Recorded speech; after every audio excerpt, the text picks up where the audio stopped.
요즘 보수 유튜브를 보면 외국인 이름이 더 많이 나오죠. 고든 참, 모스탄, 존 밀스, 그랜트 뉴샴. 이들은 미국 사람들인데 요즘 한국 보수판 보면 웬만한 국회의원들보다 더 언급이 많이 되고 있어요. 이 사람들 항상 이렇게 말합니다. 뭐 부정선거가 있었다, 한국을 도와야 한다, 트럼프가 개입한다, 미국이 도와줄 거다. 하지만 정말로 그 큰 거 한 번이라도 온 적 있어요? 큰 거 온다는 단순한 유행어가 아닙니다. 이건 하나의 시스템입니다. 마치 기후제처럼 계속 반복됩니다. 비가 올 때까지 계속 북치고 장구치고 지랄하면 언젠가는 비가 오긴 하겠죠. 그럼 어떻게 되냐고요? 뭐 그때 가서 봐라 비가 내리지 않냐 이러면서 박수칩니다. 사실은 그냥 장마철이었을 수도 있는데 말이죠. 현실을 인정하고 싶지 않을 때, 외부의 정의로운 심판이 찾아오기를 바랄 때 사람들은 말합니다. 곧 터진다, 곧 무너진다, 큰 거 온다. 하지만 그건 애언이 아니라 희망입니다. 한 번도 맞은 적이 없어도 다시 믿습니다. 왜? 그 믿음이 없으면 버티기 힘드니까요. 계속 비만 기다리다 보면 허상에 빠져 현실을 놓칠 수밖에 없습니다. 그런데 말입니다. 이 구조에서 진짜 이득을 보는 사람들은 따로 있습니다. 바로 선동하는 사람들입니다. 극우 유튜버들은 자극적인 썸네일로 조회수를 올리고 수익을 얻습니다. 퇴물 정치인들은 자신의 존재감을 유지합니다. 일부 외국인 인사들은 한국에서 강연하고 후원받고 스타 대접을 받습니다. 자국에서는 아무도 관심 없지만 한국에선 진실의 사도로 업그레이드 됩니다. 이 구조는 누가 틀렸든 상관이 없습니다. 중요한 건 믿게 만드는 겁니다. 그래야 돈이 되니까요. 고든창, 모스탄, 존 밀스 대령, 그랜트 뉴샴 이런 인물들, 그들이 자국에서 영향력 있는 인물일까요? 그렇지 않습니다. 영향력 있으면 왜 툭하면 한국에 오겠어요. 대부분 자국에선 주류가 아니거나 은퇴 후에 별다른 활동이 없는 사람들입니다. 대령 애평하고 뭐 할 게 뭐가 있겠어요. 그런데 한국에선 다릅니다. 유튜브에 출연하고 대서특필되고 강연도 하고 또 받들어주고. 왜일까요? 한국이 믿을 준비가 된 시장이기 때문입니다. 외국인이 말하면 마치 객관적 지실처럼 느껴지니까요. 어떻게 보면 이건 뭐 사대주의라고 봐도 될 것 같아요. 지금은 한국은 음모론의 수출지가 아니라 완전한 수입 강국이 됐습니다. 음모론 수입 강국. 해외에서 퇴출당한 이론, 퇴물 인사, 조작된 도표도 여기만 오면 굉장히 잘 팔립니다. 음모론의 전세계 리사이클링 센터라고 해도 될 것 같습니다. 심지어 뭐 국제 커플 유튜버 시도하다가 망한 백인 할머니도 이러한 꿀통에 들어왔습니다. 이 구조는 정말 끝이 없는 도돌이표입니다. 첫 번째로 국내 커뮤니티에서 음모론이 확산됩니다. 두 번째로 외국인이 등장해서 말 한마디 합니다.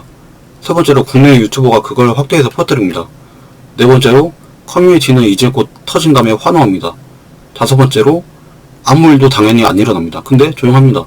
여섯 번째 다시 외국인이 등장해서 무슨 말을 합니다. 계속 반복되는 겁니다. 계속 족뱅이 계속 치는 거지 뭐.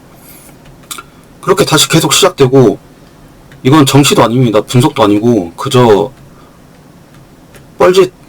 개뻘짓이고 근거 없는 믿음의 순환이라고 봐야죠. 이 컨텐츠의 목적은 누구를 조롱하는 것 아닙니다. 우리가 왜 이 믿음을 반복하고 지속하고 있는지 그 구조를 이해하자는 겁니다. 그런데 사람들이 진짜 오해할 수도 있어요. 계속 큰 거 온다고 외치고 뭐 계속 큰 거 온다 이러면 누군가는 이렇게 생각할지도 모른다. 아, 저 사람이 좀 어디 아파서 아니 뭐 변비에 걸려서 뭐 자꾸 정신이 좀 이상해진 건가?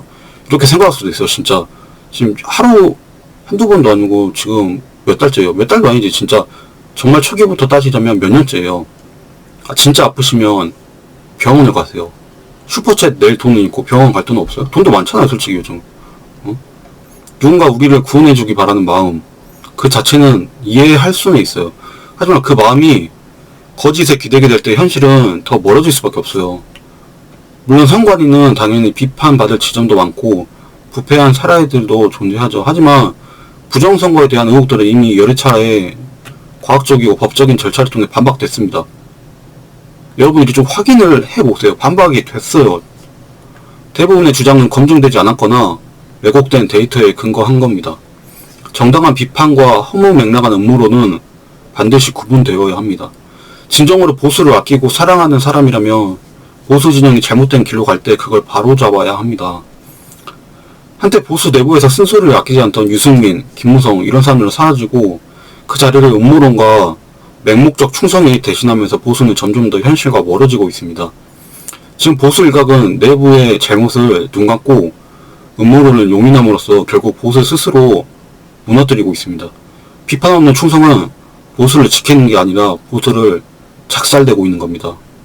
안철수 혁신위가 곧 메스로 썩은 부위를 도려낸다고 하는데 그 메스가 도려내기는커녕 이리저리 망설이다가 끝나가진 않을까 걱정이 되기도 합니다. 일단 계엄 옹호론자, 부정선거 음모론자 이 사람들부터 싹다 수거해서 처단해야 합니다. 정치는 현실입니다. 외국인 한 마리, 두 마리, 세 마리가 와서 상황이 뒤집히는 일은 절대 없습니다. 한국이 그렇게 헛술한 나라도 아니고요. 그 믿음을 파는 사람들은 남고 믿은 사람들만 지칩니다. 믿고 기다리고 또 실망하고 이 개같은 사이클에서 벗어나야 우리의 삶이 앞으로 나아가죠. 음모론은 모르핀 같은 겁니다. 처음에는 아픔을 잊게 해주겠지만 결국 현실을 마비시키고 스스로 움직일 수 없게 만듭니다. 우리는 지금 그 마취에서 깨어나야 합니다. 이제는 좀 도돌이표에서 벗어납시다. 정치와 진실은 신앙이 아니라 책임과 검증으로 만들어지는 겁니다.